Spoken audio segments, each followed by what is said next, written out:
Good morning. Flies. Right, let's find out what happened with the Epping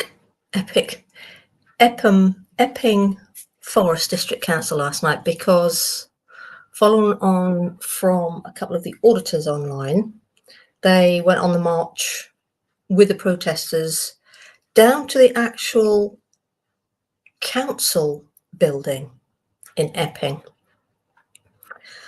where there were a meeting. So we're now going to have a listen, see what was discussed.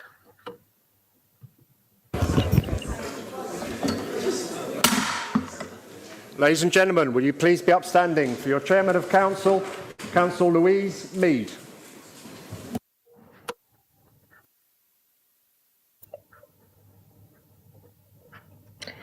Louise Mead.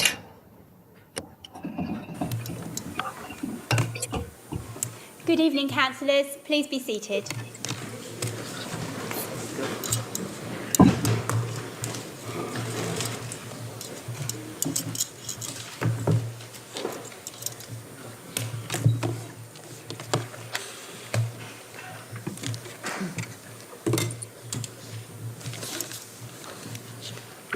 We're not going to be watching the full 2 hours, don't panic.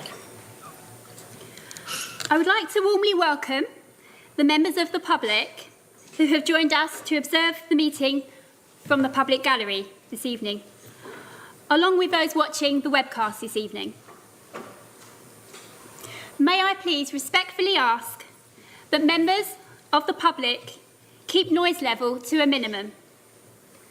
This is to ensure the smooth running of the meeting. May I also remind them... I bet they've never had so many people in the public gallery before.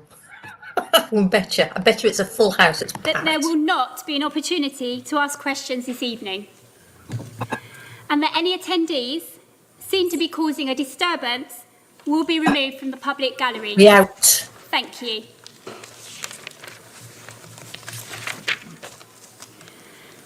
So, members, item 1 on our agenda tonight is the webcasting introduction. So please may I ask Mr Woodall to read the webcasting announcements. Thank you. The Chairman would like to remind everyone that this meeting will be filmed live and recorded and uploaded to the internet and will be capable of repeated viewing. Yep, Therefore, like every other by council participating meeting. in this meeting, you are consenting to being filmed and to the possible use of those images and sound recordings. If any public speakers on Microsoft Teams do not wish to have their image captured, they should ensure that their video settings throughout the meeting is turned off and set to audio only. Members are reminded to turn on their microphones before speaking and turn them off when they're finished. Thank you, Chairman. Thank you. Item 2 on our agenda this evening is apologies for absence. So do we have any apologies for absence, Mr Woodall? Thank you, Chairman. I've received apologies for absence from Councillors Dadd, Hadley, Pugsley and Sharif. Thank you very much. Pugsley. Right, there's 4 missing. Number 3 on our agenda. Not how many are there? On our agenda. Oh, sorry, Councillor Markham. Sorry, apologies for lateness from Shane Yerrell. Thank you. Thank you. Can we note that, please? Thank you. Number 3 on our agenda is declarations of interest. Do we have any members who have a declaration of interest? Councillor Morris, please. Thanks. I've been advised by Democratic Services to declare a non-pecuniary interest in the report of regulatory services portfolio because my road is mentioned in the report. Thank you very much, Councillor Morris. Do we have any other declarations of interest? No. Okay. Agenda item 4 is minutes. Okay, just to remind you, this is the council meeting from last night. From our meeting that was held on the 22nd of May 2025, which you will find attached to the agenda this evening, pages 7 to 40. Members, may I now sign these minutes as a true record of the meetings? Agreed. Thank you very much.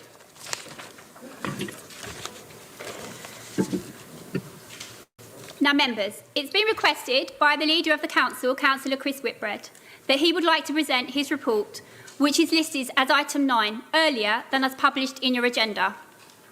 So I have agreed, and now I invite the Leader of Council to present his report. Thank you. Thank you, Chairman, and I appreciate the opportunity to speak out of turn this evening before the motion that comes before this council. This is certainly not the report I would like to be giving tonight, and I'd hope to be speaking about the positive things that are happening across our communities, like the new Epping Sports Centre, and the things that really matter to our community in moving forward. But no members, none of us would have failed to see the events that have taken place in Epping over the last few weeks. And I wanted to take this opportunity to update you on the current situation about the Bell Hotel, to address any concerns and to rebuff the misinformation that is circulating that is so damaging to our community and our place. And your seat. We're here to represent and support our community. It is vitally important to me that we support our residents' right to be heard, and I thank again those residents who are expressing their concerns peacefully. But I have to say, violence and disorder has no place in our district, and it hurts me personally to see the behaviour of a small number of people intent on disrupting peaceful protest, fuelled in part by the misinformation I spoke about earlier. Before I go into more detail about what has happened to date, and the Council's role in supporting our community through this difficult time, I'd like to take a few moments to show you a short video released by the police yesterday, which addresses some of the misinformation that has been distributed. If I could ask the officers to run the video. Council? Really? All right then. Interesting.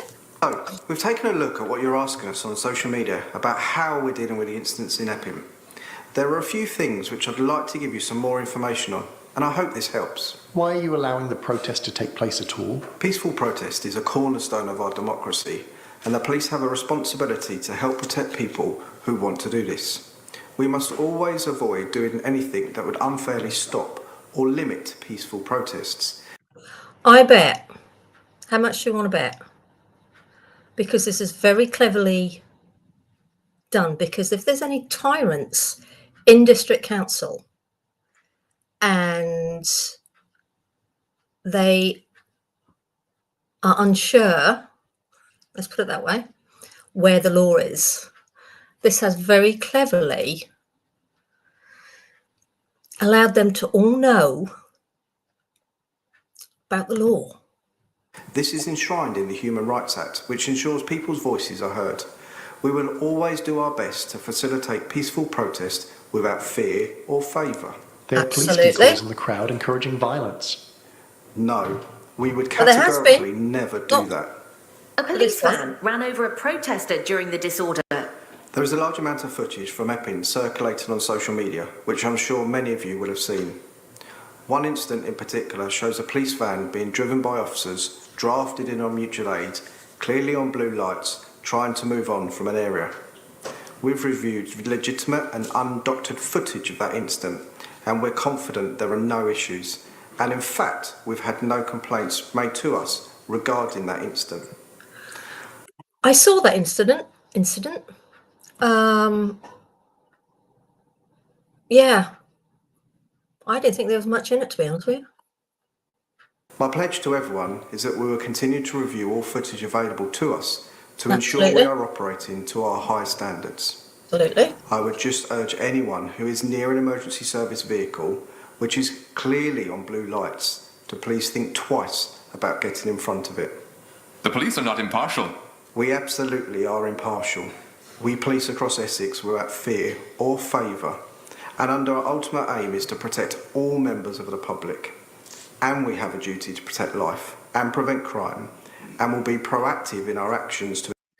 But they are not, any of them, a political puppet for the government or districts to call on any resignations when it comes to police I think that's bang out of order. Achieve this. And to those who consider themselves organisers on both sides, my plea to you is this: contact us. We recognise the strength of feeling in the area, and we want to work with you on your plans and your aims and how that can be facilitated. Protesters have been hurt by police officers. I want to be as transparent as possible. Policing these incidents in Epping has been a challenge. We've called in help from neighbouring forces to do this, and I'd like to take this opportunity to thank those officers including who Norfolk answered that call Constabulary and stood beside us in the face of threats of violence, antagonism, and helped to restore order. I'm confident we've policed these incidents proportionately and will continue to do that. We're aware there are plans in some quarters to try to continue with these criminal incidents, and I'd like to reassure our Epping residents we'll be out there in the community, doing everything we can to ensure your town is kept safe. False narratives and unverified claims only serve to inflame tensions, endanger public safety, and undermine the integrity of our policing efforts. The operational decisions being made are based on information and intelligence available and according to the behaviour of those taking part in order to keep the public safe. I want to assure you that we want to see Epping remain a peaceful place, free of disorder. But make no mistake about it, we will continue to deal robustly with people committing crime and disorder. And lastly, I would urge everyone to rely on official channels for updates. Accurate reporting on social media is not just a matter of public interest, it's a matter of public safety. Councillor Rick. Thank you, Chairman, and thank you for listening to that video. I think it's helpful sometimes just to calmly remind everyone of the role of the police and what they have to do. And I know all of us here understand the importance of the role we play, representing and supporting our community, and the responsibility that comes with our elected status to promote calm in situations like this, so that we can ensure and to do your job, safeguarding and preservation of our community that is at heart a good, tolerant community. We need to challenge and call out the propagation of any and all misinformation from all sources, but especially when it comes from within our elected membership. Spreading misinformation is not good community leadership. Whilst challenging and calling out misinformation is challenging, analysis of the situation stoked up by social media, these events have attracted the attention of extremist groups from both sides of the political divide. I am concerned, as I'm sure you all are, that our residents' peaceful protest are being infiltrated by those on the extremes of politics. They were. This issue is no longer just a concern of the residents of Epping, but wider. I am worried that Epping will become a focus and battleground for the agendas of those extremist groups, and that they will continue to stoke tensions here as part of their wider campaigns. I don't want Epping to be at the heart of this. The majority of Epping residents are peaceful whilst... I think the sooner they get this issue resolved in however they're going to do it, Epping will just go back to being the normal community. I really do. Concerned, it's down to you guys. But lasting harm is being done to our community, which will take time to heal. And this is why I say again, it's essential for us to call for calm while we do everything within our power to ensure our residents' voices are heard. And that's why, as a council, we are absolutely and strongly condemn what happened in Epping High Street to a young lady. This will be dealt with through the justice system. But we also strongly condemn all the violence that has surrounded this in recent days. Which it is. We have let's just remember the police has confirmed that the guy got arrested and is going through the system of the system. So we know that. Control over the use what of are you going to do about or direct means to stop its use. It is blocked, booked, and managed on behalf of the Home Office. Only they can stop its use. Since it was first occupied during the pandemic, this council has consistently maintained that the hotel is the wrong facility in the wrong location and is not suitable for its current use. It is occupied. So this hotel since 2020? Often by vulnerable people, and there are not the facilities or communities here to support them. The Home Office has consistently ignored our views. We are doing all we can by using all the diplomatic channels open to us to generate support and get the government to listen to us, and we will continue to do so. In the meantime, we are using all communication routes to message to the community that we understand that they have been heard, but we need to seek calm to further our arguments. The Home Office knows that if they close a facility in response to violent protest, then they will see violent protest outside of all facilities, and violence will not achieve the goal of closure. Further escalation will only damage our town and damage our community. And in the end, it will not achieve our joint objective, which is to close the Bell Hotel. Oh. The police are leading and coordinating the response. We meet on a regular basis, daily. They have our full support and are doing a tremendous job in upholding everyone's right to peacefully protest, despite criticism and fake news surrounding events. I bet that really pisses you off. The Police Strategy Coordination Group, SCG for short, is attended by up to 40 public sector bodies, all totally aligned and supporting the community. Jen Gould, with Melinda Thompson and other colleagues, are playing essential roles as the Epping Forest leadership team. And my thanks goes out to all our officers who have worked tirelessly over the past few weeks on our behalf as members, and have given an awful amount of support to us all. Our role is one of support, but also to coordinate and, as community leaders, to lead community cohesion and recovery. We are speaking to the Home Office on a regular basis. I have to say to you at the present time, they are not being overly cooperative. I could use a better description, but I won't do that here. You're a councillor. We are speaking to our MPs on a regular basis, both from Brentwood Nonga and Epping Forest, because this affects us all. We are speaking to the Police and Crime Commissioner, the local government department, the Local Government Association and other councils who have had similar experiences. Who is the Crime Commissioner in Epping?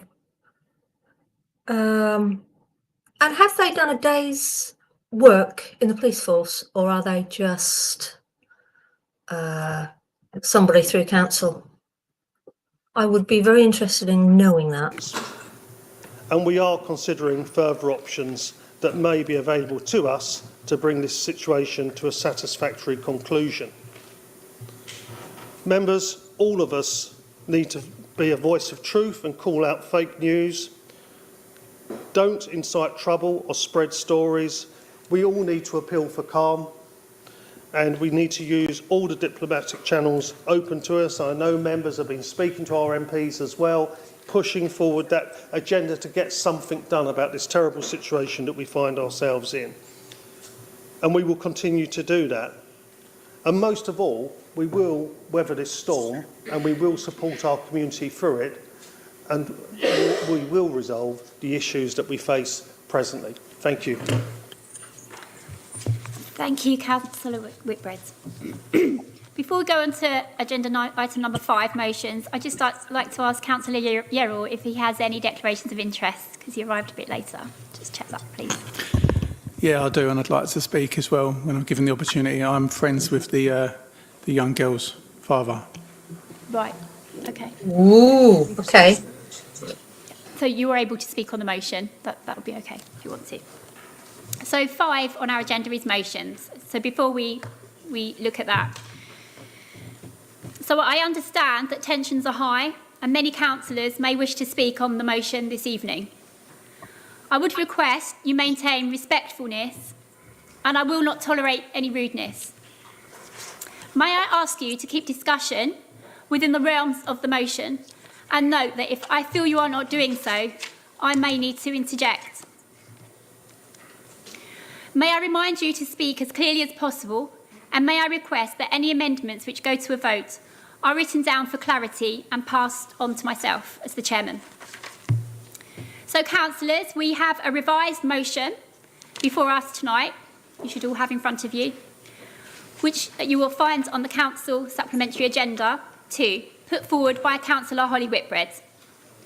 Are councillors content to accept the revised motion for consideration at the meeting instead of the original motion? See, this sort of chat, that sort of chat just there, they obviously know what they're talking about, but I just find it so old hat. So, Councillor Holly Whitbread, do you have a seconder for the motion, please? Ugh. Chairman, I'm happy to second, and I'll reserve my right to speak last. Thank you very much, Councillor Whitbread. Oh, do you know? So, Councillor Holly Whitbread, would you like to present the motion? The motion of the motion. Thank you, Chairman. Tonight, I present this motion to full council, calling on the government to immediately and permanently close the Bell Hotel in Epping for the purposes of asylum processing. Enough is enough. The government have ignored us for too long. The Bell Hotel was reopened without any consultation, not with this council, not with our local MPs, and certainly not with the community that we serve. It was reopened in the face of clear and consistent objections. So, how did it happen then? So, town council can do a vote, and they can vote, say no, and then the district council can overrule the town council, the same as the county council can overrule the district council, and then you've got government. So, government, has this come from government, or has this come from county? How? We warned the Home Office. We told them this location was unsuitable. We raised serious safeguarding concerns. They ignored us.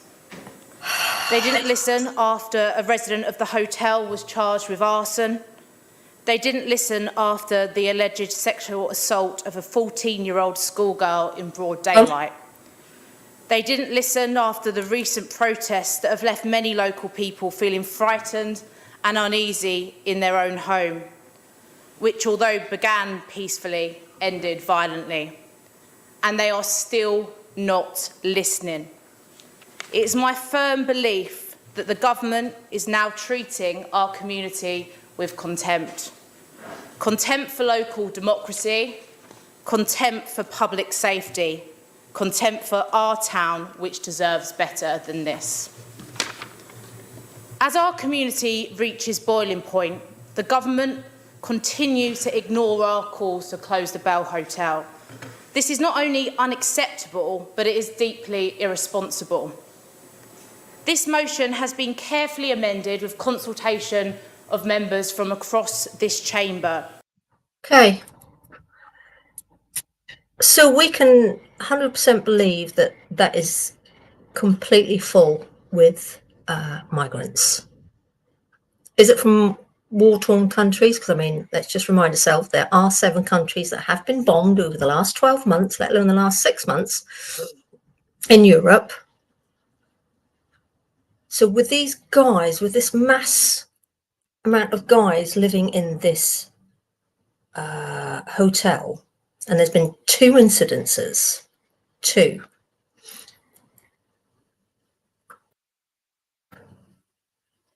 If you shut the hotel, where does the rest of them go, for a start? But what is the process of them going into a hotel, and do they all know one another, or is the process that they don't know each other and we need I think we need to know a little bit more about the process. I hope tonight we can speak as one voice, united as a council, in demanding the immediate and permanent closure of the hotel. This council has always opposed the use of the bell. Right, so the district council, in their view, they're just washing their hands of it. Washing their hands of it. That is it. Going back to 2020, when we said back then it is an inappropriate location. Back then there was a mixed use. There was women and children alongside males. Now there is only males within the hotel. And as a council, as I've said before, we were not consulted, we were just told. Epping Forest has had an unfair burden of the illegal immigration crisis. We know also that we've got the Phoenix Hotel just a couple of miles down the road. Within this amended motion, we're asking for the managed closure of the Phoenix Hotel, mindful of the fact that there are children and families within that hotel. Then why don't you just remove the single men? Why are you, so you want to close that hotel with children, with mothers, with families? No. I think you've got a better chance of keeping the families where they are and deal with the lone males. That's what I'm hearing. Reasons again and again why the Bell Hotel in particular is inappropriate. It's just a quarter of a mile from a local school.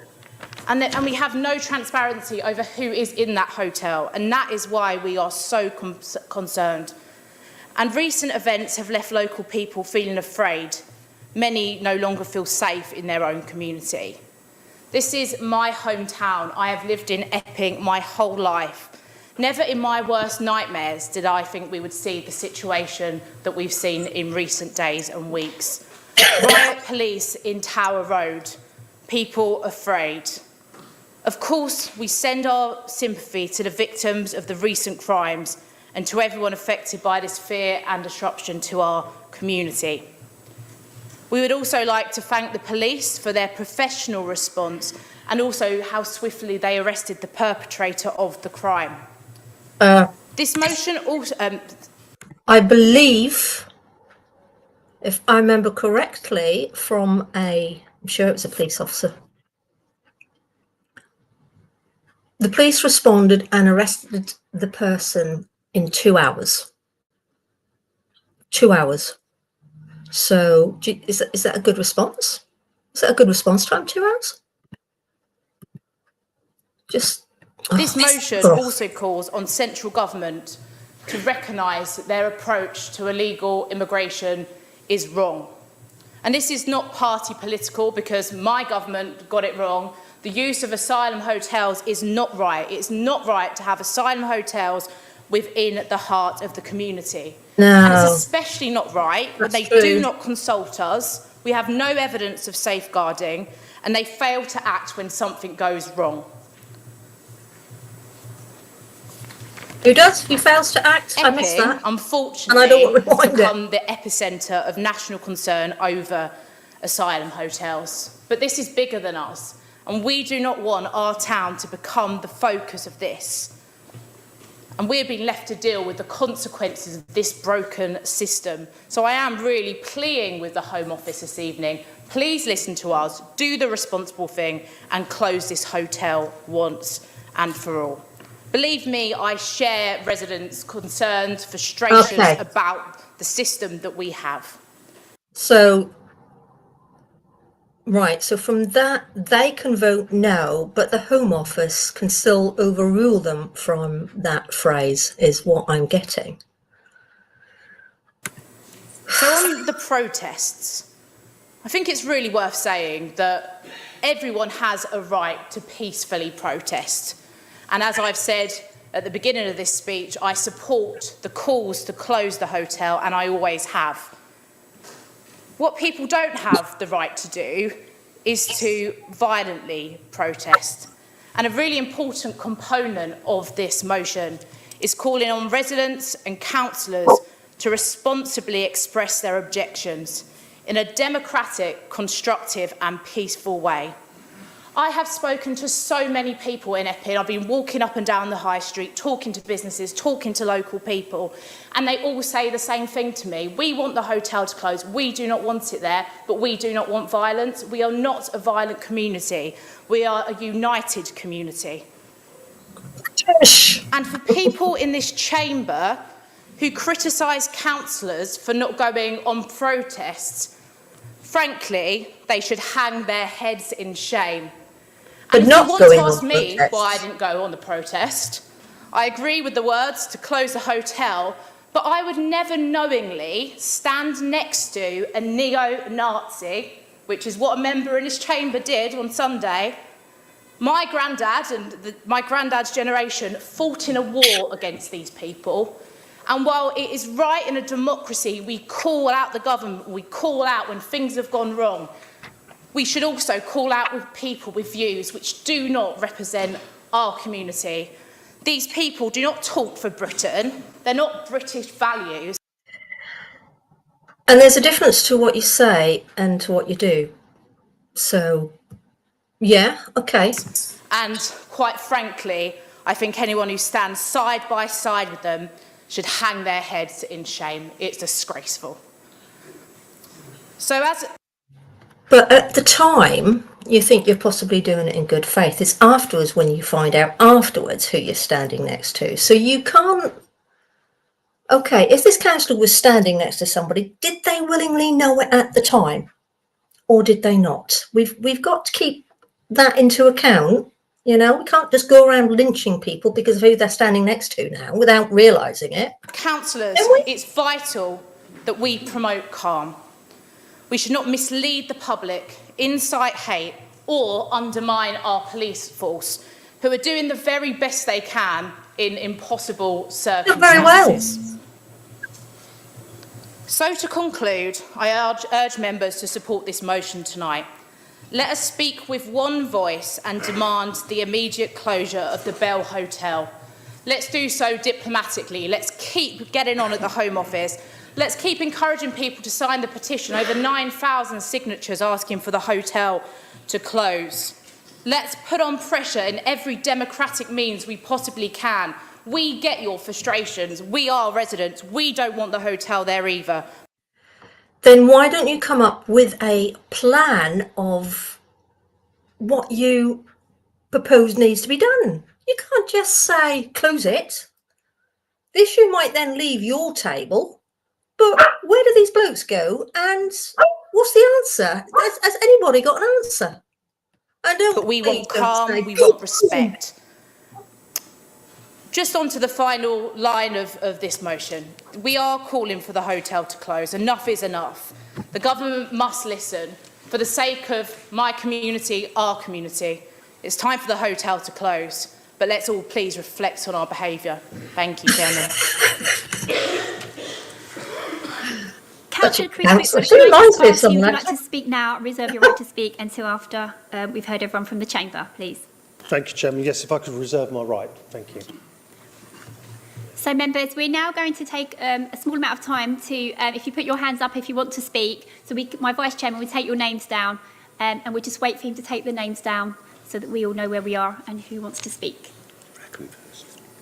Easy, crazy. Okay. So you can't just have a free-flowing conversation to resolve this issue. It has to be in turn. I'm taking them down. Okay. Wow. Okay. You've been noting them down, yeah?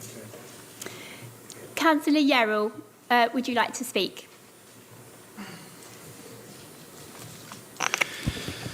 I think she's the mayor. She's wearing her... This is difficult, so I need to take my time. I don't often speak here because I prefer to sit back and observe. And it's honesty in saying I'm not as strong as some of the characters in here, but I speak when necessary, and now there's never been a more necessary time to speak. I need to speak up for local parents and their children. As a father myself, I find it really hard to accept that a 14-year-old was sexually assaulted a few hundred metres away from a school that she attended by somebody who had illegally your nose in the came into the background. country just 8 days before. Don't look at your finger afterwards. It wouldn't be right Put for your me finger to down. sit Put your here hand down. and talk about the perpetrator tonight. But what I would say is it's not fair for anybody to make comment about colour, race or religion. We're all equal and we should all be treated the same. But it's also not fair for anyone that turns up at the protest to be branded a racist or a Nazi. Very true. There are many of us in this room who are parents. Think about how we'd all feel if this happened to one of our own children. Wouldn't you protest? I attended the protest myself because I'm friends with the father of the daughter, and it was very, very peaceful from our point. There was no trouble. Is this... Obviously, by the time I got home later that evening, there'd been... Is this the councillor she was talking about that was standing at the protest? Is this the councillor? Have you just criticised him? Oh. in trouble. But I think speaking for the local people and the majority of people there, they're there just to peacefully protest, not kick police cars and try and cause trouble. In my opinion, that was from people that are well outside the district. It was. The father of the 14-year-old who was sexually assaulted is a friend of mine, and I can tell you that he's really hurting about what's happened. He feels powerless because there's nothing he can do to change the situation. But let's be honest, our government could have. They have left our borders wide open for anybody and everybody to just walk into our country. They then put them into comfortable hotels without checking their history or backgrounds or putting any... I'm just going to pause it there because I just want to say I live 20 minutes away from a coastline. Where are these boats coming in? I might sound really naive, but where in the country are these boats coming in? I live in East Anglia. I live in Norfolk. I live in, you know, the sea all the way round, half of it. So are you telling me there's boats that's arriving because we're closer? Is that why we have so many Air Force planes? Because they're monitoring the sea, maybe, and picking them up before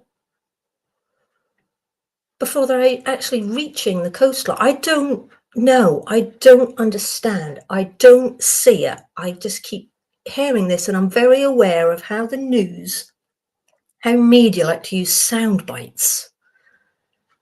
And I'm trying to cut through that. Safeguarding measures in place to prevent them from harming themselves or any members of the public. Now, I'm not for 1 minute saying that illegal immigrants are all criminals or they don't deserve to be housed. True. I know that some of them are in very vulnerable situations and they've escaped from harm True. and even worse, risk of being killed. And I think that it's important that we understand we need to help and accommodate people like that. But we also need to make sure that there are background checks and we have some kind of knowledge about their history and if they're going to be a danger to the public. Now, how do we get their background information?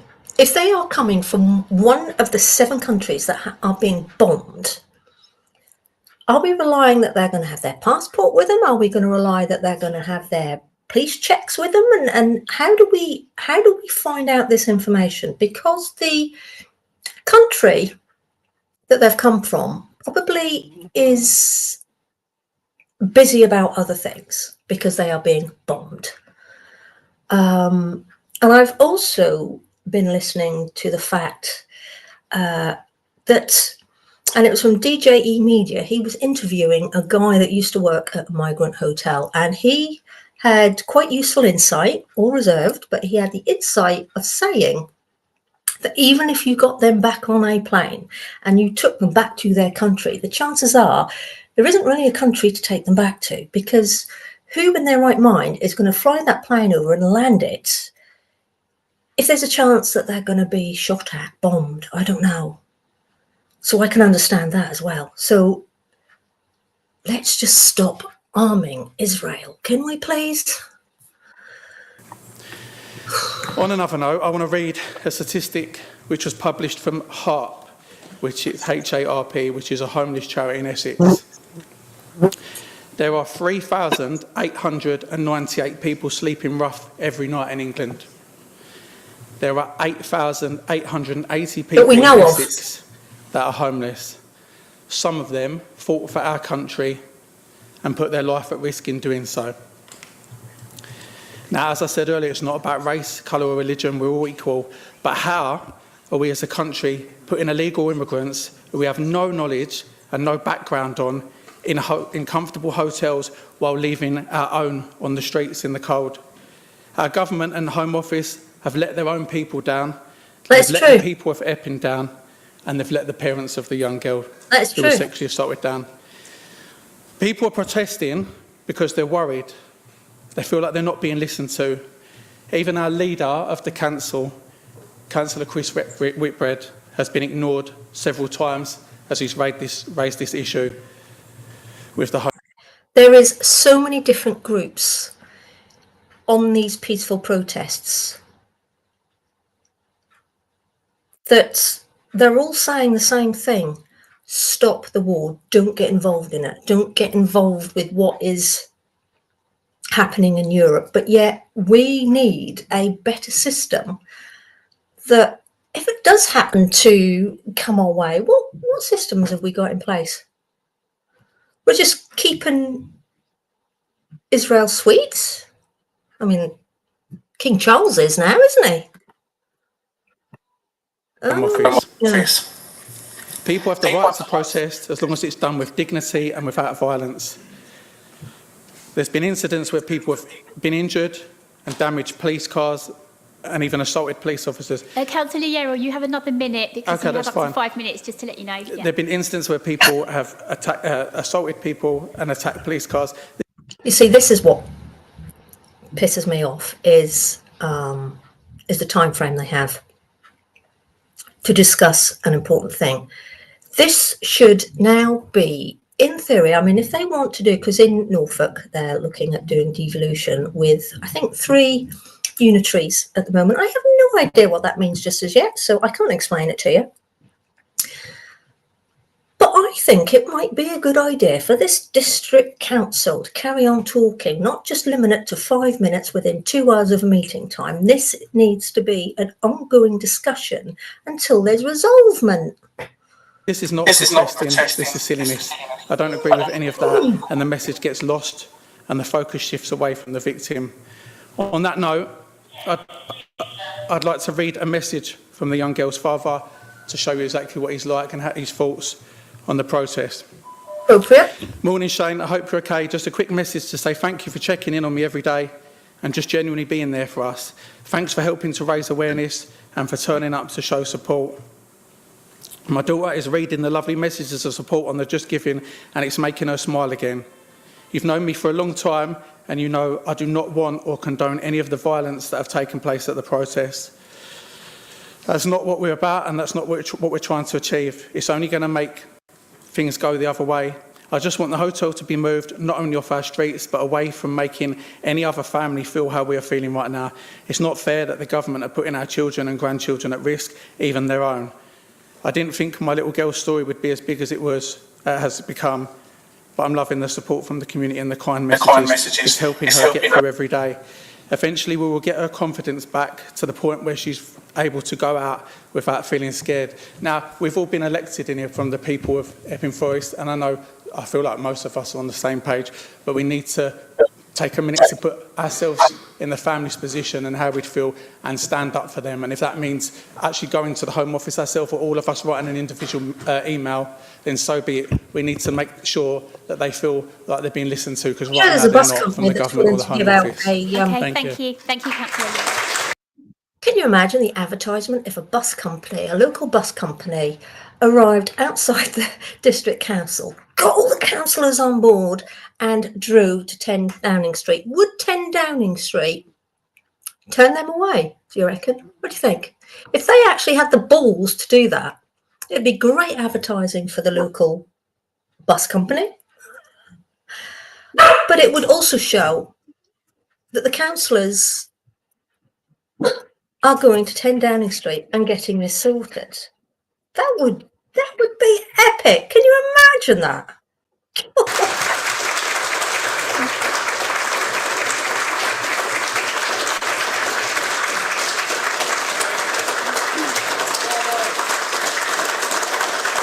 What to do, look. I bet nobody has ever had a standing ovation like that in this meeting room. I bet.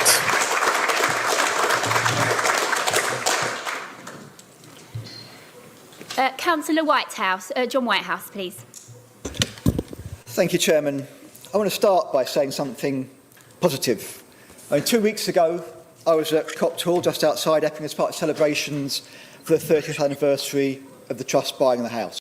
Right, I'm going to leave it there with you guys. If you want to carry on watching it, it is actually the Epping Forest District Council YouTube